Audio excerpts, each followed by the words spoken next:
All right, guys. Well, this was a big one for me. Tony Horton, the creator and host of the P90X workout program, is my guest today. This program sold over 11 million copies and changed people's lives around the world, including my own. It was the first time I got serious about diet and fitness. And while I was doing it, I was in the best shape of my life. Tony has some updates to share about the new stuff he's been working on. And he also shares some insight and background of his own life, how he drove across the country with dreams of going to LA, but he ran out of gas in Boulder, Colorado. Then he later did stand-up comedy. He became a celebrity trainer for Tom Petty, Bruce Springsteen, and Sean Connery. Some great stories. All this and more coming right up.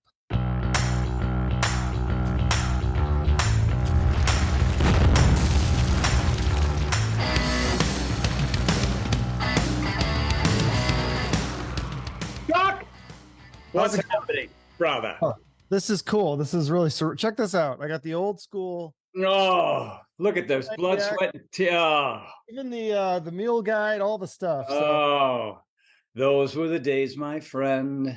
Yeah, I just want to say thank you. I know this is about you, but real quick, my story was just that I was unemployed, single, and out of shape. I started P90X. I lost 25 pounds, got a girlfriend, and got a job. I'm still with the same girlfriend. So thank you.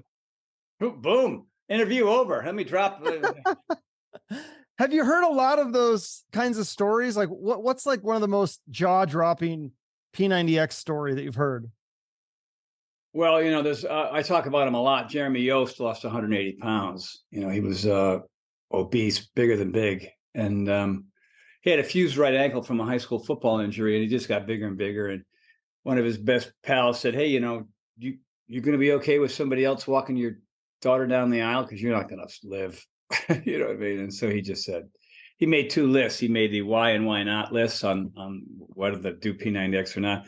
And the why list was just infinitely longer, obviously. I mean, it would be for anybody. And he just lost 180 pounds, and he went on tour with me, military tours with the Pentagon, and he went on QVC with me, and his life completely opened up, and he's got more energy than 10 men now, whereas he could barely move his ass when he started. So, I mean, dude, P90X is ancient really now. I mean, we have new programs. This is one of them. And I'm not with Beachbody anymore. It was a great run, but they didn't want to pay me anymore. So I said, bye-bye. And yeah, you still get the royalty though, right?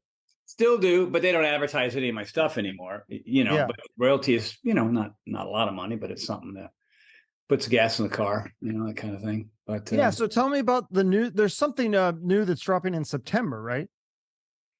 Power Sync 60. So Dr. Mindy Pell, have we started, by the way? Is this officially? Oh yeah, this is it. This is the interview. Yeah, good. There's no great. There's no sound checks. Just you and me, man, going. I think it's good. Life is filled with all kinds of kismet and serendipity and whatnot. And one of the people that I ran into along the way was Dr. Mindy Pelz, and she's wrote a book, very, very popular book right now called Fast Like a Girl. A lot of her strategy and research and stuff is based on fasting, and so she's a three-time P90X user, and she loved it. But what she did based on her knowledge of the hormonal fluctuations of a woman was that she changed the sequences in the workouts based on her hormonal, her menstrual cycle. And she had much better results than the average woman. Now, this is stuff I didn't know anything about. I always felt like, hey, gals, you got to work a little bit harder, a little bit longer, because, men have all the testosterone and women don't as much. And so it worked if you did that, but women had to work a lot harder, doing P90X to get the results they wanted. I mean, obviously, everybody's different. There's people with athletic backgrounds and have women that have higher testosterone levels and all those types of things. They got results quicker than others. But her research was amazing. So we met and we decided, let's make a program for not only men and women, but really specifically focusing on women and their hormonal fluctuations. So we shot it already, and we're putting music to it now. And we've had 2 test groups go through it. And I spoke with had a Zoom call like this with the second test group. They were staggered, right? We wanted to see what the first one did and change certain things if we needed to. And just speaking with these women last night, it was just wild. One woman was 71 years old, in tears, saying I've tried everything and my husband gives me so much crap because I keep doing these things and they don't work. And now my husband's like, what is this thing you're doing? So, we've hit a real P90X moment for women with Power Sync 60. We hope so. Power Sync 60, and it comes out in September? September 1. Okay. And then tell me about the other thing you guys have. What is it called? Power of 4? Because this is interesting because it has not only the fitness supplementation and nutrition, but also a mindfulness component. Did I hear that right? Yeah, the mindfulness component was critical. And I never did a program with Beachbody that had mindfulness or meditation or breath work, whatever you want to call it, different forms of mindfulness. Meditation and breath work are similar, right? You're breathing, focusing on, just your breath. And then a mindfulness thing is different too. There's, walking your dog is mindfulness. Being in the garden is mindfulness. Cranking Led Zeppelin 2, if that turns you on, is mindfulness. Just anything that takes your mind off the day to day, And so, when the pandemic struck, a lot of fans were sort of knocking on my door, figuratively. And hey, man, what do you got next? Because we're bored. I can't go to the gym. I mean, I've done P90X 45 times. What else do you got? And so we just started building workouts one at a time, just to give people something to do. Like, let's do a chest and back routine. Let's do a cardio routine. Let's do a martial arts routine. Let's do a whole bunch of yoga routines because that seemed to be apropos for what people needed during the pandemic. And then we just started filming them, on phones. So they could sit out and they go, well, we better build a platform for it. And then, the early ones, the sound sucked, the lighting wasn't great, and half the cast were wearing masks. So the fan base was like, yeah, thank you. And then the third of the fan base, masks, what are you trying to suffocate? Oh, Jesus. And then we went through the typical, like, hey, I'm a fan of yours, but I want to bust your balls for helping me. Okay. You know what I mean? Super. Yeah.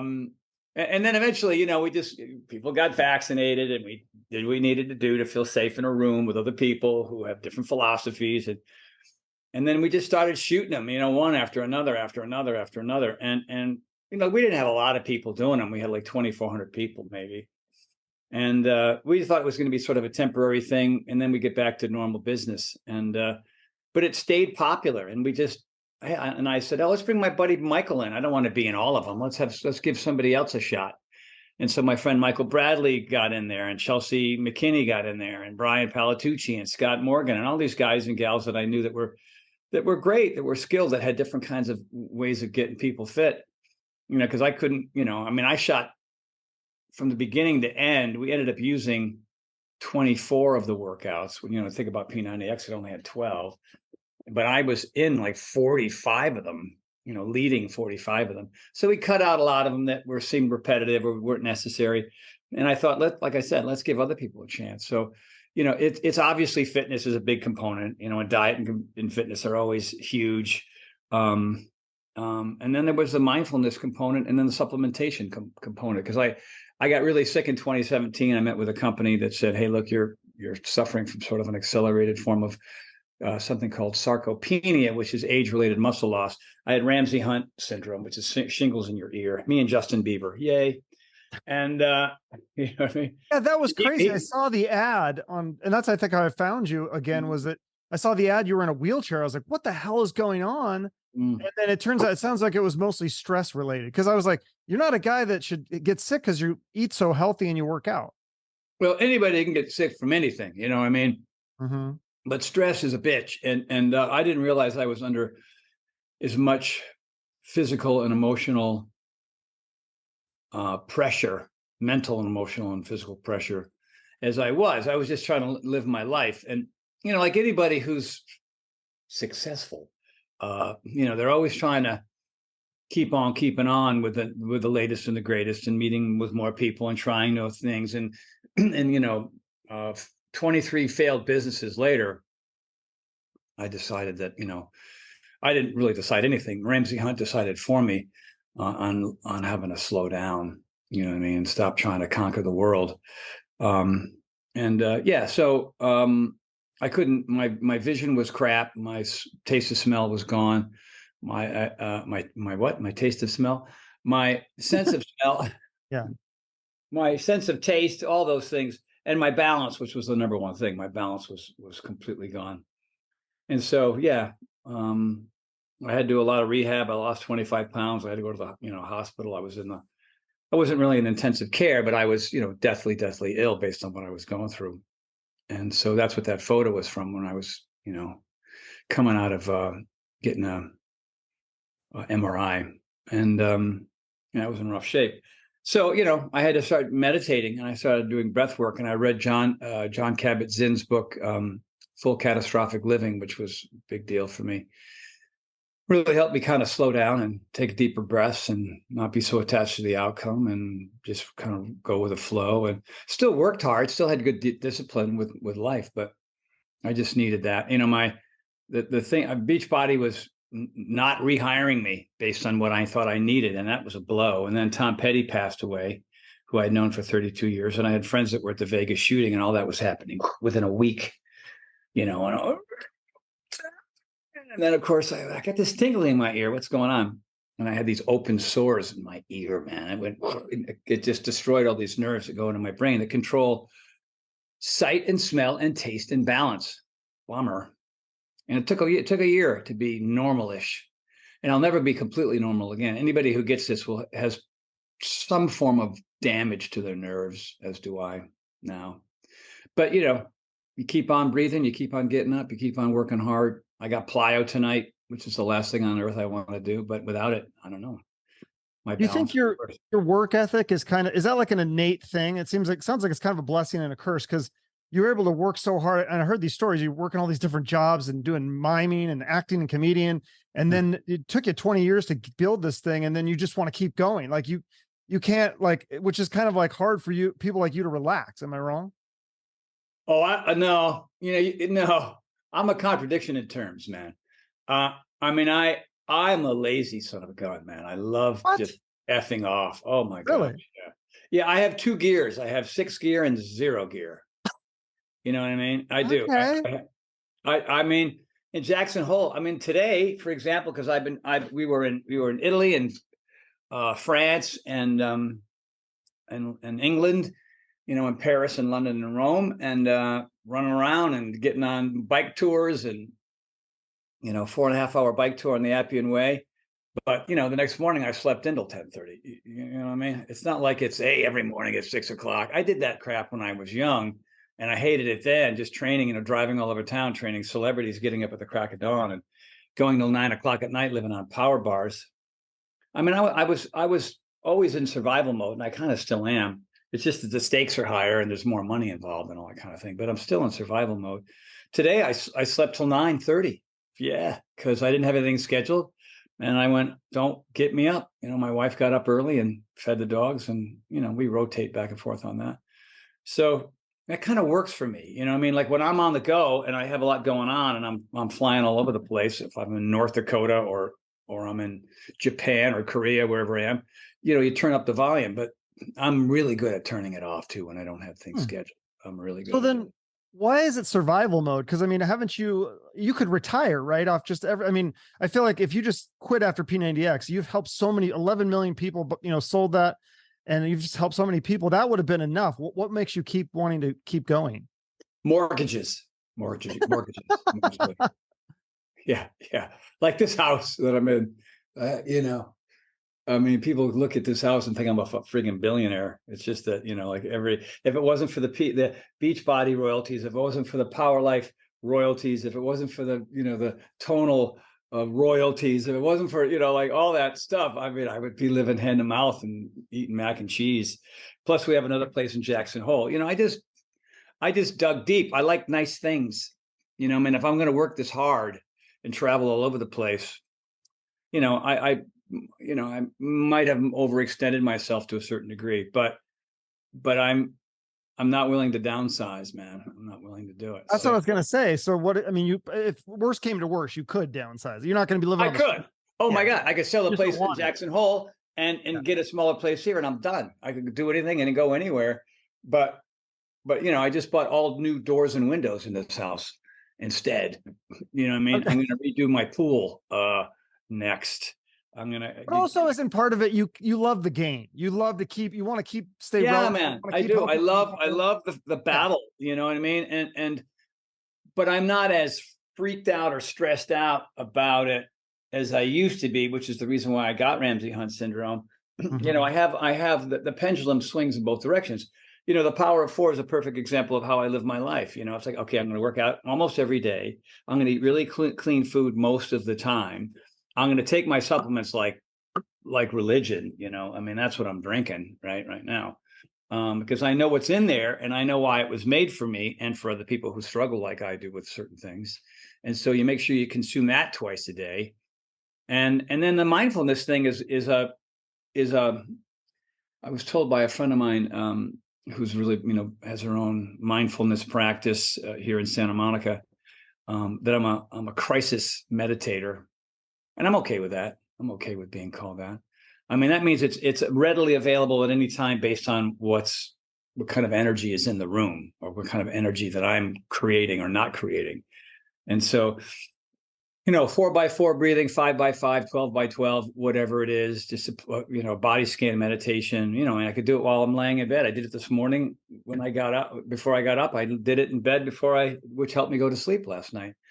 You know, I meditate less and I do breath work more now. That seems to work for me because there's no sort of spiritual connotations to it. It's just the science of, you know, taking certain breaths, oxygen in, carbon dioxide out. You know what I mean? Holding a lot of breath hold work too. I do a lot of that. You know what I mean? Yeah. And I do it while I do yoga, and I do it while I'm doing after plyo. We do breath work. We'll do it tonight. Yeah. So besides the breathing and the exercise stuff, I mean, you also say things like cranking Led Zeppelin or, you know, music, going for a walk, and just there's other things that you can do to take your mind off it, right? And for me, it's not living for others anymore. And I mean, you know, I was always, you know, like typically in an interview, I would have had my hair done better, but I don't care anymore. You know what I mean? That's good. Right? It is what it is. So you put a hat on, man. You know what I'm saying? No offense to you. I mean, I should glammed up for you, Chuck. You look fine. You know what I mean? It's the content. It's the delivery. It's the rhetoric. It's not, you know, whether Tony combed his hair or not, whether people want to watch this conversation you and I are having. You know what I mean? Right. I mean, I've been in this business for 35 years. I just turned 65. I don't know what 65 is supposed to look or feel like, but I feel amazing. And I, you know, and I feel like I can take on anything because I've got that formula, you know, that Power of 4 formula. I mean, yeah. Well, yeah, isn't that what it's more about now? You said that when you were younger, it was 80% what you look like, 20% how you feel. And now it's flipped. It's 80% about, you know, feeling good and 20% what you look like. Probably 90-10 really now. Oh, really? Okay. Yeah. Wow. I mean, look, you know, I like as a 65-year-old, but my skin is crap, you know what I mean? And you know, I got wrinkles and, you know, and whatever. But I mean, I can go through a ninja course like a bunny rabbit, you know what I mean? And I could climb a 25-foot rope upside down and do pull-ups at the top. You know, I mean, there's things that I can physically do that are really fun to be able to do. I can ski as fast and as hard on steep and scary stuff as I ever have in my life. You know what I mean? I went mountain biking with my wife in Jackson Hole a couple of days ago, and we, you know, 10 miles in, 10 miles out, just cranking, you know what I mean, out of the seat and going up that hill like it's Tour de France time, you know? And the reason why I do it is because, hey, look, we want to do a bike tour of Paris. Yeah. Instead of getting in a car or getting in a bus with a bunch of people and, you know what I mean? Let's make it, let's do the more interesting way. Let's get on top of it. You know, same thing, the Appian Way. Oh, why are these stones worn out? It's because this is where Caesar was. You know what I mean? Like we're on our bike and I go on the same cobblestones as Caesar. I go, couldn't they come up with a flatter road back then? That's you know what I mean? So you're really getting to see the planet. And, you know, I mean, I've been to Japan twice. I've thrown up in a F-17, F-15C. I've thrown up in a Thunderbird. I've jumped out of a Chinook at 16,000 feet with the Golden Knights. You know what I mean? If I was out of shape and overweight, I wouldn't have had any of those experiences. So, you know, and I'm invited to these places because everybody around me, no matter where I am, have done some version of P90X or maybe the new program or tonal that I'm on now. I mean, I was in Cedar City, Utah just the other day coming back from Jackson Hole. I get out of my car. I mean, literally out of the car with my wife, and this eye surgeon pops out of his seat and tells me how much I helped his career on the tonal. I go, really? You know, it's like, I don't know. It doesn't suck. It's pretty fun. That's awesome. And so talk about how exercise science has evolved, because you said a lot of the exercise stuff has not changed that much, but it's more the recovery stuff, like the foam rollers and the ice baths and the supplements. Mm-hmm. Yeah. I mean, you know, fitness is always reinventing itself to some degree. But then again, when you look at it, you know, from 64,000 feet, it really hasn't changed much since Jack LaLanne. You know what I mean? I mean, Jack LaLanne was doing this stuff called periodization training. We made up a term for P90X called muscle confusion. You know what I mean? So the idea here, I think, and the reason why P90X worked pretty well, and the reason why fitness is sort of the same now is, you know, you work on your weaknesses, you have these things that you enjoy, you do those things that are your favorites, and that's great. And then you also want to delve into some stuff that is challenging. You know what I mean? If you're not a cardio person, then maybe if you did it, you'd get some new gains. Or if you hate yoga, I get that. I mean, I didn't like it at first either. I was just doing it because I wanted to meet girls, not because I wanted to do yoga. But then I discovered in the process, like, yoga is awesome. You know what I mean? Look how horrible I am at this thing. If I'm really struggling at this thing, then it's that in itself means I'm learning, my body's adapting. There's transformation is happening before my very eyes, you know? And so that's why, you know, I mean, I went up to Laird Hamilton and Gabby Reese's house, name dropping. And I got in their pool with a bunch of weights, and I had my ass handed to me. And I'm like, this is valuable. You know what I mean? I mean, this is super valuable. And that's, I think, where, and here's the thing, this is just my experience, and other people, like if you look at P90X 12 workouts, all very different, 90 days, no one had really done that before. No one ever did martial arts and yoga and Pilates and weightlifting and body weight and Aberparex. Everybody was doing their yoga program. Everybody was doing their Pilates program. Everybody was sitting on a bike. You know what I mean? Everybody was bodybuilding, you know what I mean? But they weren't doing all of it. Right. All of it means you get to avoid the boredom, injuries, and plateaus that come from doing the same shit over and over and over again. You know what I mean? Like, hello, it's not like that's not anything that's not hard to figure out. But for me, I mean, you know, and that all stemmed from training Bruce Springsteen and Billy Idol and Tom Petty and all these people that had a lot of, you know, eyes on them, and looking at who's this Tony Horton guy. And my job was not to get fired. So I was, hey, let's try this. Let's get a heavy bag. Hey, let's try some yoga today. Hey, let's get you a treadmill, a stationary bike, a Versa climber, and a whatever, and just play, you know, as opposed to just what other people were doing. And that was where I was sort of, you know, early on when I was a trainer, getting up at 5:30 in the morning and working all day, driving around my 66 Mustang convertible, thinking I was the coolest guy in the world, training all these celebrities, even though I was still broke, really, technically. That was the groundwork for what became Power 90 and P90X and P90X3 and P90X2. And nobody has really tried to duplicate any of it yet. No one's done their version of that yet. They're still just in their very myopic, you know, their tunnel vision version of fitness. Like, look at a Peloton. Why are they struggling? Because it's a bike. You know what I mean? Like you can, on your bike, you can have a screen with people doing other workouts. Okay. You know what I mean? But what ultimately inspires people, I think, are really, really good trainers that are interesting and fun to be with, and inspire and motivate and educate you. That's it. Like a piece of equipment that requires a whole lot of self-discipline that goes away after a while. You know what I mean? And the reason why there's going to be like 12 people at my house tonight driving in traffic from all over the city is because I make one of the worst workouts in the world, plyometrics, quasi fun. You know what I mean? Most trainers don't make fitness fun. There are some that like do dance, right? They're really kind of their personalities. You know, obviously we're doing dance. It's got to be fun. But I'm a nutbag. If I was in the airport one time, I don't know, I think I was in Denver, and like, hey, Tony, you're like America's, what they say? They said, America's fitness clown. I go, are you being kind right now? What are you saying? And they go, no, it's just that, you know, everybody else made it so dull and boring and serious before you. You know what I mean? And it's still like, in that way, fitness is still stuck.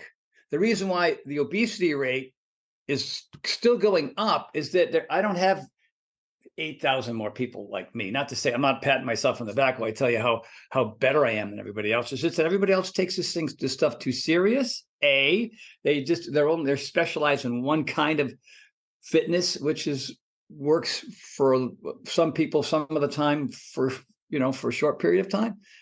It just needs to be. I was at Idea Health and I don't know what it's called, the Idea Health World Fitness Convention, and there's all these young entrepreneurs. I mean, there were the standard big shots in there that that have big brands like TRX and others, and they're all coming up with their little fun toy. And I would say, hey, this is cool, but what you need is a really good trainer that could take this toy of yours and figure out 50 ways to use it, and then sell the program to people to use your toy. Oh, and by the way, you better come up with 15 other toys. You know what I mean? Like, you better keep developing and keep, getting your molds for whatever it is. And then you'll be successful. But just to sell this, this string with a weight on the end of it, you're not going to be very popular. Yeah. So is that how you stand out in a sea of fitness experts and fitness programs? Because there's so many different YouTube channels and TikToks. Like, is it just by standing out with your personality? Because I agree, that is something that drew me to P90X. I was like, oh, I like this guy. Like, he's happy. He's like entertaining. And yeah, it was inspiring and encouraging to watch you every single day for years and years and years. You sick bastard. You masochist bastard. Yeah, I guess. I don't know. I mean, look, I didn't even come out to California to be a trainer. I wanted to be an actor and a performer. And yeah.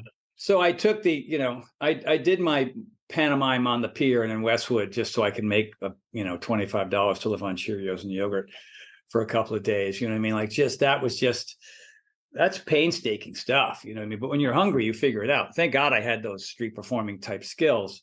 And then you take your acting classes, your scene study classes, and then I was really big into improv, so I was with Second City LA. So there I was laying all the groundwork for the personality that I have now on camera for teaching fitness. And then 2 years of stand-up. I mean,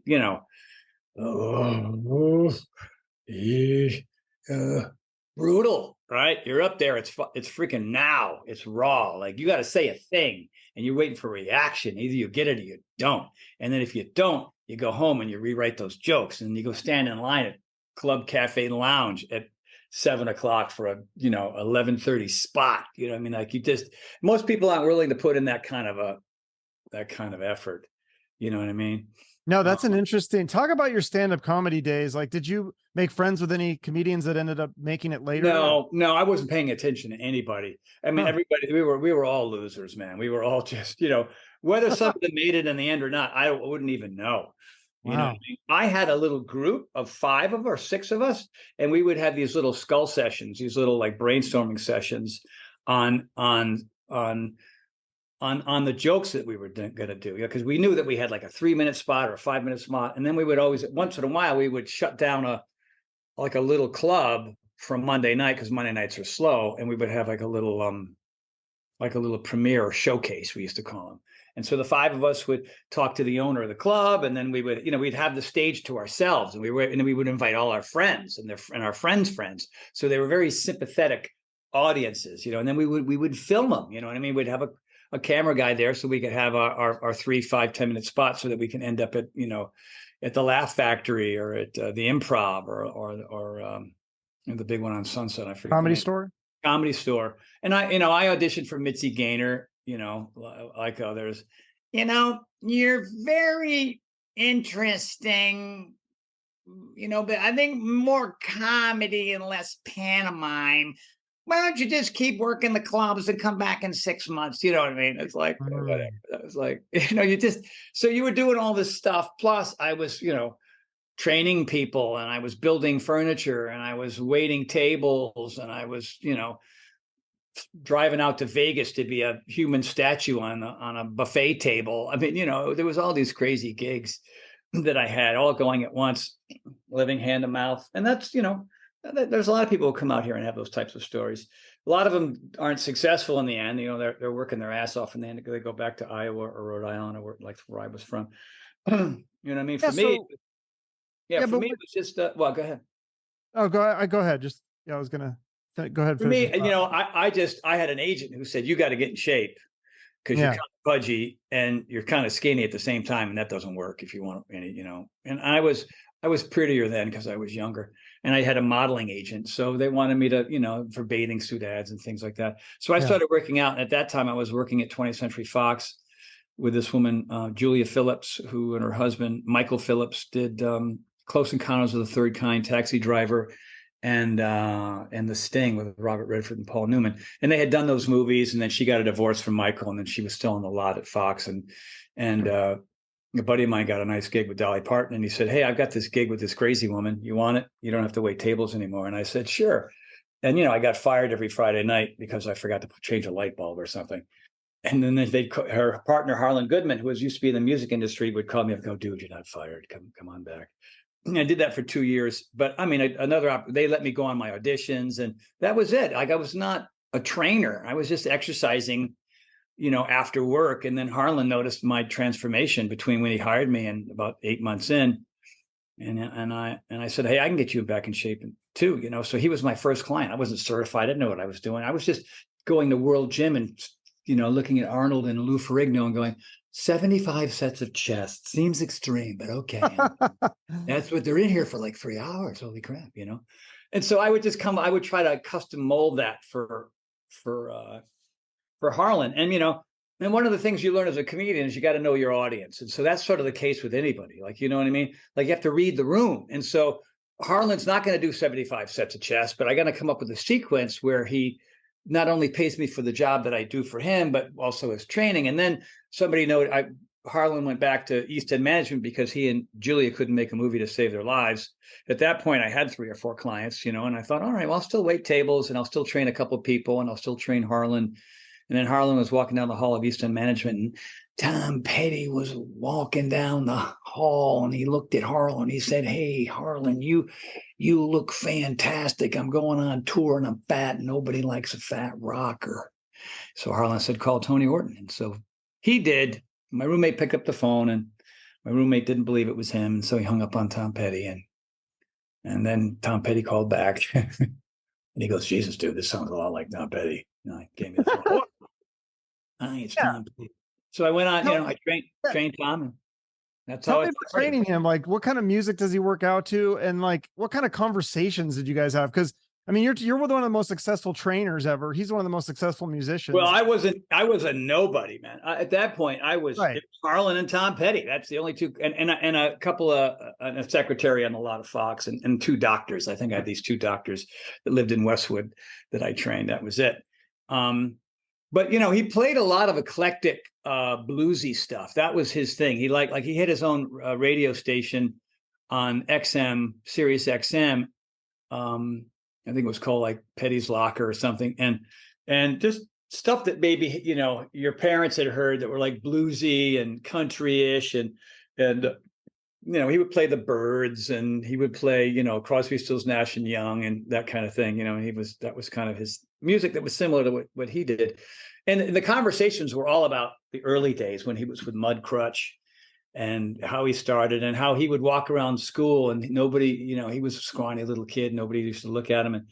And he and his buddies, this was maybe even pre-Mudcrutch, learned 3 songs, and they played a school dance, and they knocked the crap out of the school dance. And then following Monday, he was a hero. Like, nobody talked to him, and like, oh my God, and then all the girls in school were like, what's your name again? And you're what? And you played the school dance? And so he did it for girls. And his father was a roadie for Elvis. So we'd tell those stories about how we'd walk into Elvis's trailer, and there's Elvis, and he was like 7 or something, you know what I mean? And his dad introduced him to Elvis, and he was a huge Beatles fan too. It was Elvis, Beatles, Bob Dylan, boom, boom, boom, as he was coming up. And then I remember when I was training him, then he went off on a tour, and he came back, and he met George Harrison and Ringo Starr, and they came to his Madison Square Garden gig, and just how when they came back, I mean, these were his idols. He had never met him yet, and he was already a big star. And they knew about Tom Petty, so they went to see the show, and they went backstage, and he's meeting George Harrison and Ringo Starr, And he tells me that story. And he said that the following night, because I think he did a 3-night gig at Madison Square Garden. The following night, they came backstage again, and it was his birthday, and they brought a birthday cake. And they sang, the Beatles version of "They Say It's Your Birthday." I mean, can you imagine? And he was like crazy. He was like a little kid talking about it, man. It was so cool to hear from him firsthand about that experience. And then, of course, the Traveling Wilburys kicked in, and that was it. I remember when his then wife, Jane, his first wife, who I trained also, was having a birthday, and my girlfriend and I don't think I've told this story to anybody on a podcast, so you're getting some fresh material here. We were invited to everything, because I saw Tom, I trained him for 32 years. I was kind of part of the family, When I went on tour with him, after the first time I trained him, he called my parents' house. I was in Rhode Island. I don't even know how the hell he got the number.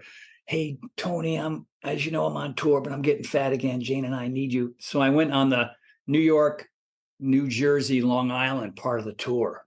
So I was at Madison Square Garden in the rafters with the laminate on, and, having all the luxury of that. And so, it was a wild ride, man. It was just a really wild ride to be with him and do all that and train him during that time. It was really fun.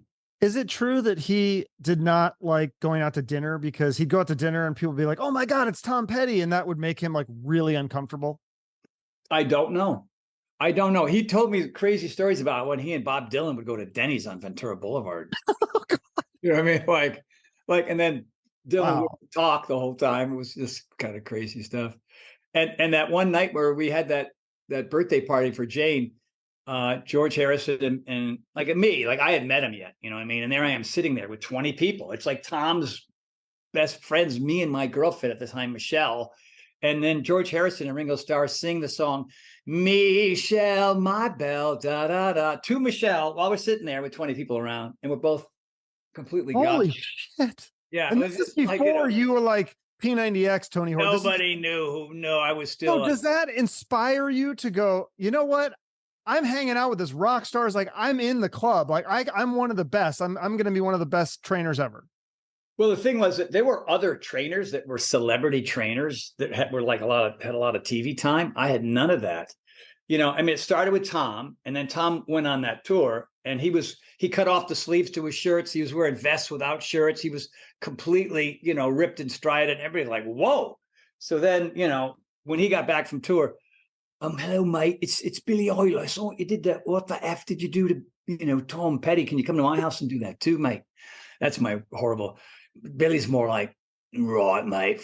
I have to do F-bombs to do Billy." You can say fuck. I don't care.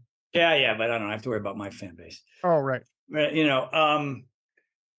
"Bloody hell, mate. It looks fantastic. Can you come to my house?" So I went to Billy's house, and I got Billy in shape, and then it was Stephen Stills, because they were the same management company. I couldn't do much for Stephen. He just wasn't into it. I mean, the Stephen Stills stories, you and I could do it 2 hours on that. It just was crazy. Wow. I went on a ski trip with Stephen Stills. You know what I mean? His wife didn't ski, so he goes, "Hey, coach, you want to go to Vancouver, ski Blackcomb Whistler with me?" Sure.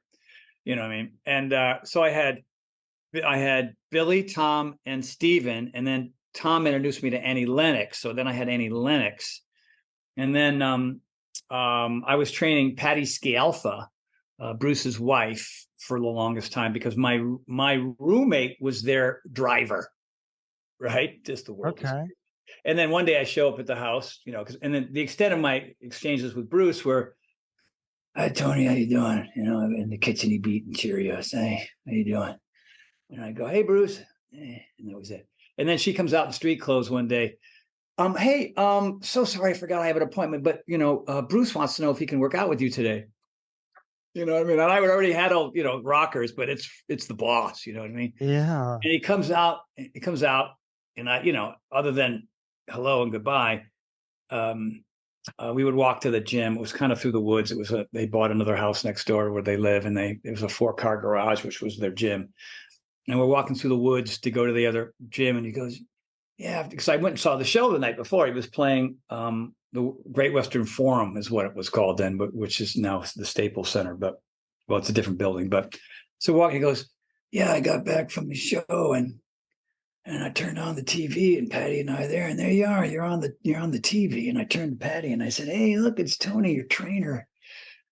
can I work with him tomorrow? So my buddy Tom, who's their driver, goes, the power of television, dude. Bruce sees you on the tube, and all of a sudden he wants to train with you.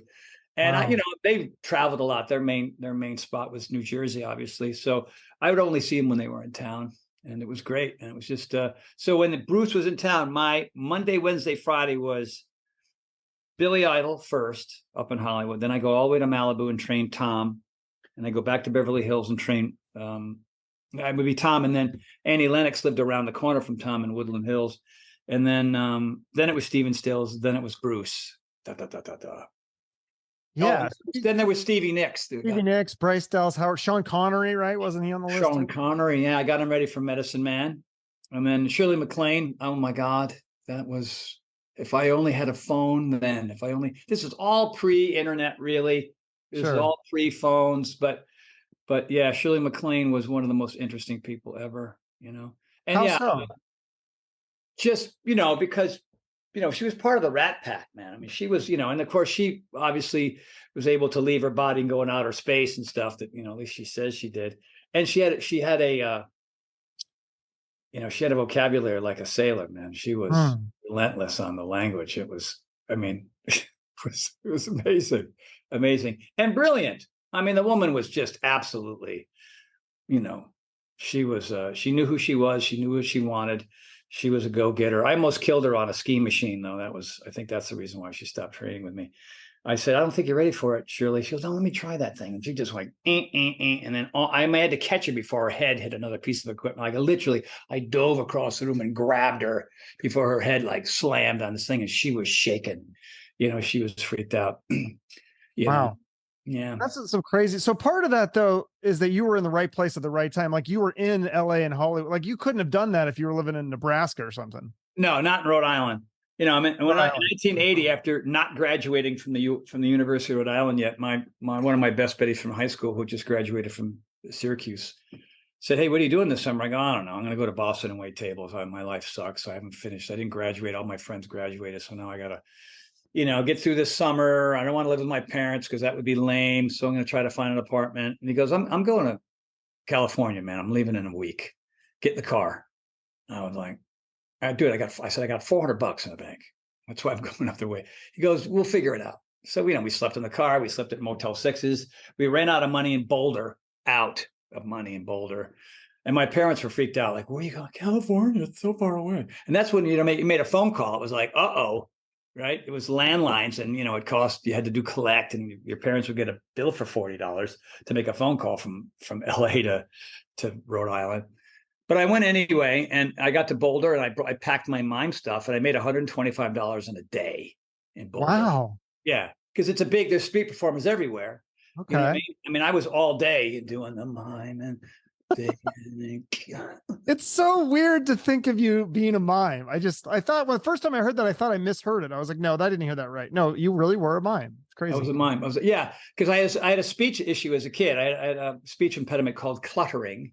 Yeah. And cluttering is just the inability to be able to slow down and think about what you're saying so that you can disseminate, articulate, and inform.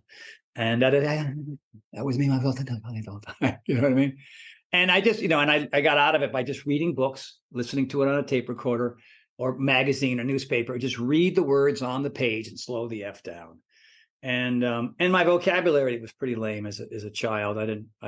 Part of the issue was I was always searching for the right word. I wanted to say the right thing, but I didn't have the right word. So I did the word of the day thing with a calendar. I would January 3rd, protagonist. Okay, I'll write that down. Or, columbaceous or didactic. Okay, write that one down. You know what I mean? And I tried to integrate those words into my daily life. And so when the word would be there, like, oh, okay, here's a chance to slow down and find that word and use the word. I mean, I was a malaprop a lot of the time. I wasn't probably saying the right thing. Malaprop. You see what I did there, Chuck? I used a big word. Yeah. And tell me. Sorry, go on. Finish so that's why I was a mime, because I needed money and I wanted to perform, but I was too afraid to be able to do jokes or anything, right? Or whatever kind of physical comedy that I was doing. I didn't want to speak, so mime was my way to, when I was in college, I would do these gigs. I would crank up like Magical Mystery Tour music, like Beatles. I was a big fan of Beatles, and the Beatles were still, I was the 70s, so they were still really super popular. And I found some acid jazz music that was really trippy and fun, like Jean-Luc Ponty was a great, Google him, man. Okay. Some great music you've never heard before. And I would crank it up and I would do all these bits. I did this X-rated menage a trois on stage where it was me and two invisible women doing whatever. You know what I mean? I'm on the college campus, so everybody was like, whatever. Whatever. That's like, funny. Ripping off bras with my hands and fake bras. It was disgusting and awful. And now, if I did it, I'd be arrested. I'd be the Lenny Bruce of the woke world if I even tried to do that anymore. But at the time, it was what I did, and it was real. I'm not going to deny it didn't happen, but it was the music was fun, and then the physicality of it was fun, and that's what I would do out in Boulder. And I made that money, and I got myself to Huntington Beach. And in Huntington Beach, we just started, I did more mime, and I painted houses and whatever handyman stuff, which I was good with my hands. I was, I did a lot of carpentry as a kid. And so that was the early days. And then the exercise came in, only because that's where, the women were too. They were in the gyms, going to clubs at night and whatever. I mean, it was the 80s, man. If you know anything about the 80s, it was fun in the 80s, Yeah. So then after you made it with the P90X and stuff, did you want to revisit that stuff? Because that was your dream, to be an actor. Did you want to try to be? And I heard you had something like 5 TV pilots. Were all those fitness things, or were they other? Some of them were. Some of them weren't. I did some commercials. I did a beer commercial. I did a cheese commercial. I was in The Last Action Hero with Arnold Schwarzenegger. Tiny little part. I played a cop called Walschlager. Huh. I was in the 13th Warrior with Antonio Banderas. I had 2 little scenes, like 3.5 hours in the chair wearing prosthetics.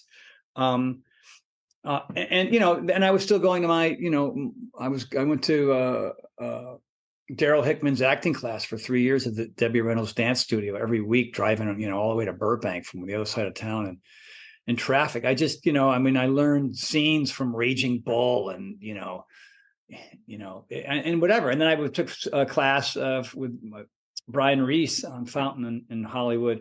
I was into it, man. I love the community. I have lifelong friends because of those days. Second City, LA, and it was brief because it shut down. It didn't survive, sadly. And then the comedy too, these were just great. I love comics. I love actors. I love spending, like most of the people that I work out with are actors in comics. You know what I mean? They just, that's my groove, I just enjoy their company. I have accountants that are friends too. I have other friends, but I just love outrageous, silly, confident performer types. That's kind of who I am, I guess, too. No, absolutely. That's interesting. Tell me more, because you always talk about this, like 23 businesses that failed. I thought this idea that you had for putting your meals into like gas stations or 7-Elevens. Oh my God, dude. We met with 7-Eleven and the CEO was all about it. And we were there, there's like 5,800 of them all around the world. You know what I mean? Yeah. Or 85,000. I don't know how many 7-Elevens. And we were in about 110 7-Elevens. It was called TH Kitchen. Take that logo and put the word kitchen there. Okay. Oh my God, I was ready to buy my castle, and I was ready to buy my alligator feed for the moat that they would live in. You know what I mean? But the problem was because 7-Eleven is a Japanese owned company, but they also, their headquarters, their US headquarters were in Texas. And the CEO was all about just, let's get some healthy food. It's all rolling hot dogs and cigarettes and Red Bull in this freaking place. You know what I mean? And they, unfortunately, there was another contingency at 7-Eleven that hated the idea, fought him tooth and nail, and they ended up winning out in the end. The whole project, from soup to nuts, we came up with the salads and the sandwiches, and they were freaking awesome. And I had my own little healthy beverages. It was just so cool. We did this big promotion where I went all over Southern California, and we had newspapers come in and TV crews would come in, local news would come in and did this thing. And it was a brilliant idea, and it should have kept going. But you know what I mean? There were just too many people fighting it. Spam risk. What do you think? Should I pick it up?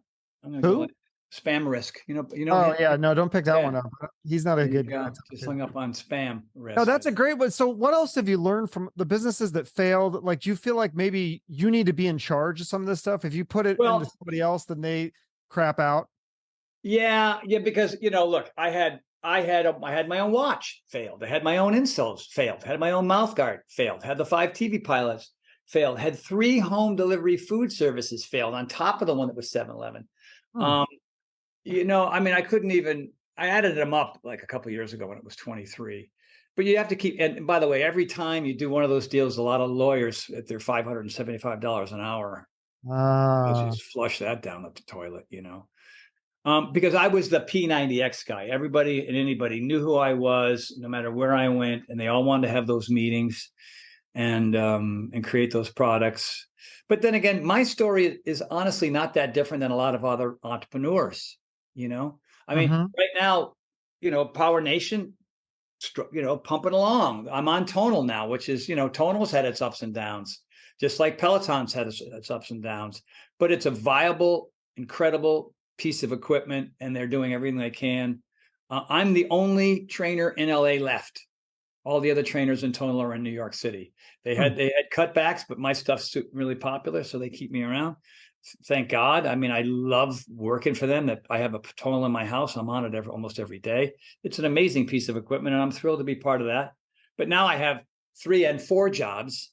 I mean, I was just that idea having all these meetings. I had a meeting with the folks that created this thing called the Endless Rope, which is an absolutely incredible piece of equipment. But it's just one piece of equipment. I mean, there's got a lot of versatility to it. Maybe not as much as the Tonal, but it's a really cool thing. And maybe I'll be working with them soon too. So, it's a grind and it's a struggle, and, a little breath work here and there allows me to be okay with the fact that, this Endless Rope thing might not work out. Some of the meetings that I had at Idea also might not work out. That's just the process. But I have my own supplement line called Power Life that's blowing up. Right. I had that meeting. We made those products. It's still going. Yay. I've been with Tonal 3 years. I'm the number 1 guy on the machine, which is cool. That's why they keep me around. So that's good. There's 2 forms of income. And then the project that Sean and I started is growing, as opposed to a lot of them, Beachbody dying, Peloton dying, other companies, they're dying. You know what I mean? They're not dying, but they're just, it's not going according to plan. We are presently in a phase of growth.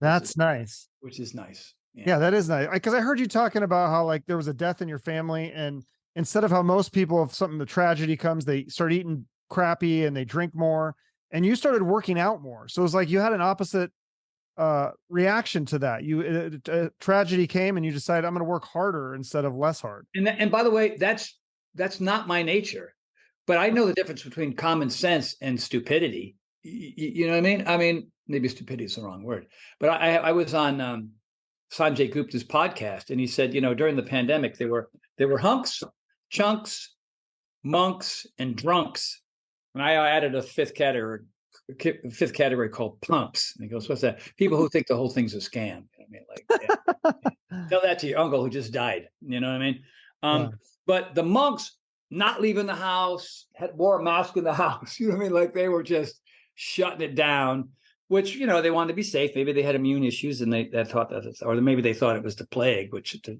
for some people it was. The drunks just went right to the bottle, man. They were just, intoxicated for most of the pandemic. And then the chunks ate themselves. I mean, I have friends that I hadn't seen during the pandemic. And when I saw them, I was, oh my God, like they were 8 sizes bigger than they were, and they'd never been big in their lives. I mean, I saw tons of that where people just like anesthetize themselves with food. And then the one category that Sanjay said I was hunks. The hunks like, oh, things are going bad. Who do I got to be the best I can be? Like, how can I rise above all this insanity? And that's what I did. I did 3 live free workouts on Instagram and Facebook every week for like a year and a half. Sean and I had our dance party on Fridays. Mm. Wow. You know what I mean? And then I did yoga every week. And then I did a plyo workout every week for people, just because that's, and then from that spawned that, you know what I mean? By doing, instead of just sitting on your ass and feeling sorry for yourself and eating and drinking, you know what I mean? And hunkering down. I mean, I hunkered down. I was kind of monk-like too. I was concerned. I mean, I don't know. I believe in science and stuff. And I knew people who had passed away. So, and they weren't necessarily old or autoimmune deficient. They were just.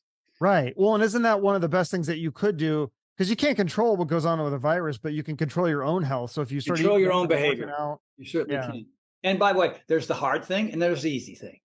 The hard thing usually results in positive outcomes. The easy things does the opposite of that. It's like, duh, you know what I mean? I'm a lazy guy and I pick this, you know what I mean? Because common sense says that's going to get me through this thing. And as a result, there's a whole new program that's emerged from it, Amazing. Well, I'll put I'll put the website in the show notes, and then what was it called? The Power Sync comes out in September. Power Sync 60. Power Sync 60. Okay, and that's specifically more for women.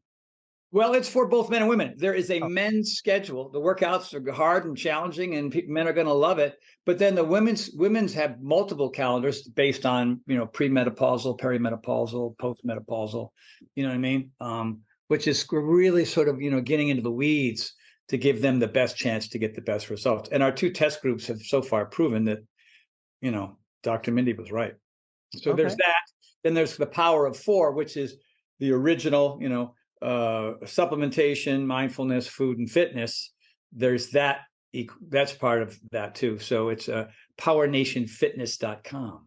Okay. And then so it's obviously not the DVDs anymore. So do people just? It's streaming. It's a streaming service. You go to that link and then you sign up. The first week is free. You know what I mean? You just get in there and you look at anything you want.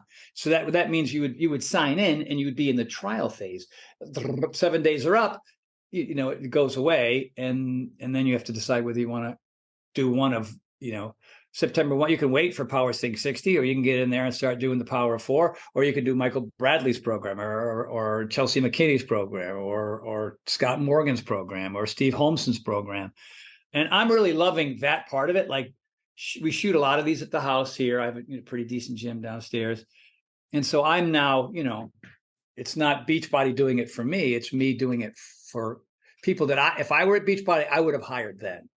And these are folks that are just people that I love, that I trust, that I know, that are good, and giving them the shot, having them, maybe having the kind of success that I have, and the ones that keep digging down and spend time on social media and promote their stuff, they will rise to the top. And the good thing is that our subscription base is not very high right now, but it's growing. And so if they're busy, right, and it grows, and they'll be making some decent bread. And that's it. Like, there's a lot of people and they all have other kinds of jobs, like my one guy, Michael, who's in Utah, he works at 3 or 4 different gyms, driving all over town. I go, dude, wouldn't it be nice just to work here a couple of days a month and make that same kind of bread? And then that way you can spend more time in the hiking with your kid. You know what I mean? You said you think he's going to be the next big thing. He could be if he wanted to. But he just wants to live in a yurt, man, and do animal flow in a yurt with his wife and kid. Okay. He doesn't care about fame or money or any of it. He doesn't want to. He came here to live here. It was working in I said, come here to town, be here for 4 months. This was before he was married and had a child. And the pandemic hit, and he had to go home and deal with family stuff and whatnot. So, but he doesn't care about that. There's another friend of mine, Brian Palatucci, and his program just launched. It was the last one on June 1st.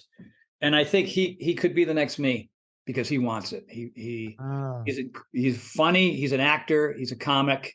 He's done comedy.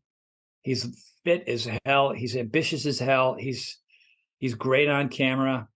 So maybe, that would be fun to see him take off. And my friend Scott Morgan too is another one that's really working hard to get there.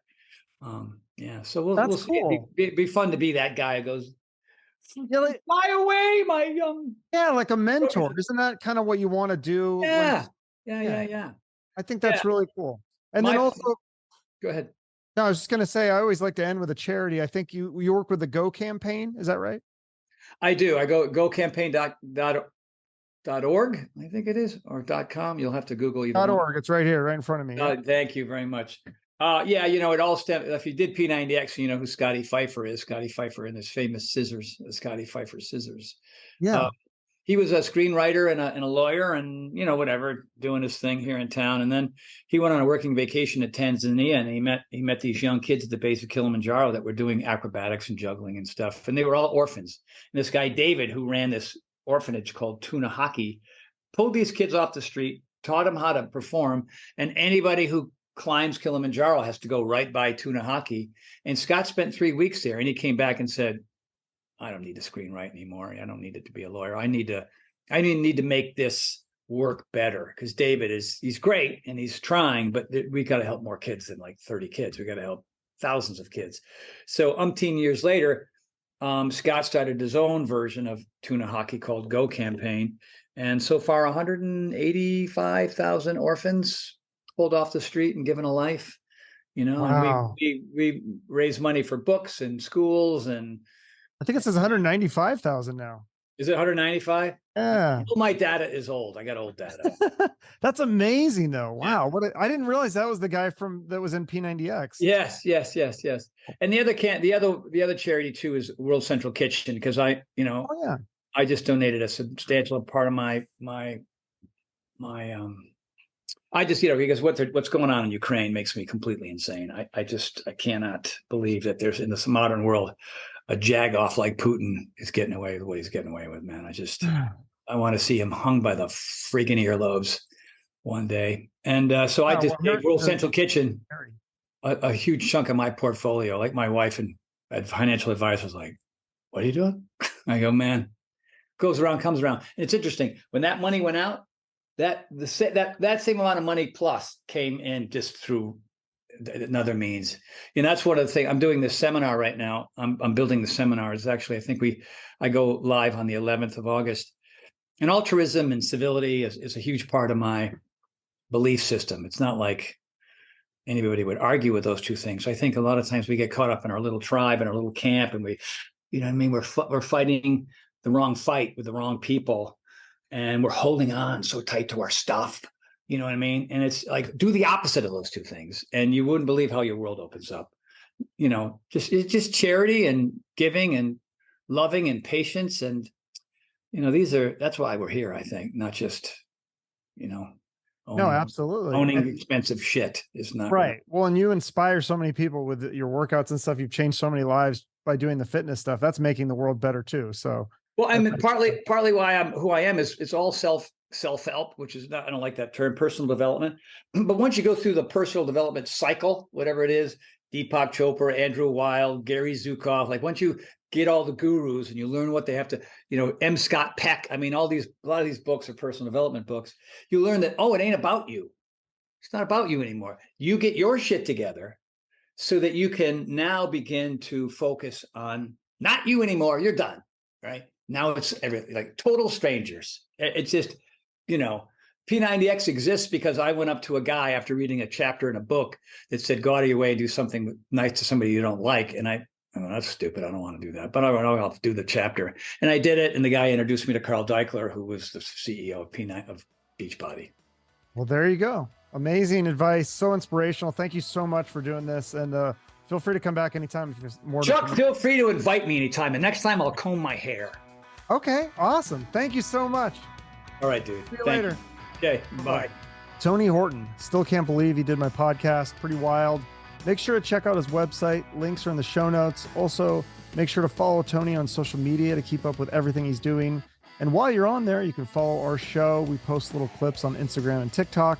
And make sure you're subscribed wherever you watch or listen, especially the YouTube channel. I appreciate all your support for our guests and the show. Have a great rest of your day and shoot for the moon.